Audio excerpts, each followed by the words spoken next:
There would have been plenty of cheering for this guy. Denny Hamlin from Chesterfield is the hometown kid with 3 Richmond wins under his belt. Instead, he'll look for his first ever iRacing win at his home track on Sunday. Hope to run good.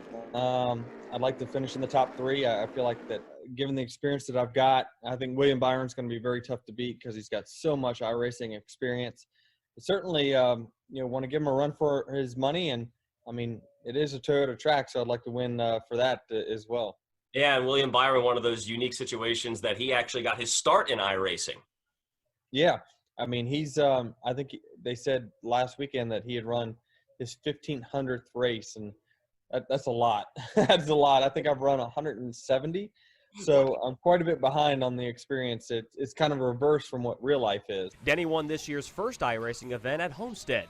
Another name to watch is a rookie. Christopher Bell won a Sprint Cup iRace at Charlotte a few weeks ago, and he won at Richmond 3 times when he drove for Joe Gibbs Racing on the Xfinity circuit. I think it's going to be a very difficult race. Richmond on iRacing is super slick, just like it is in real life. So the cars are really hard to drive, hard to handle.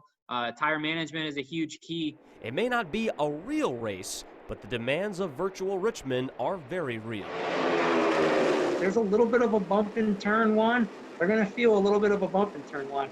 Our track surface has some age on it. It hasn't been paved in a long time. It can get pretty rough on tires. You're going to hear them talking about that on the virtual on the race. You might see some similar tendencies from guys that go good in real life to guys that go good on the simulator. I think Hamlin's going to be tough to beat, and again, given his hometown track, and if you haven't seen his simulator setup, it's impressive. Buckle up, we're still racing this weekend. The iRace at Richmond starts at 1 o'clock on FS1. For the Sports Wrap, I'm Nathan Epstein.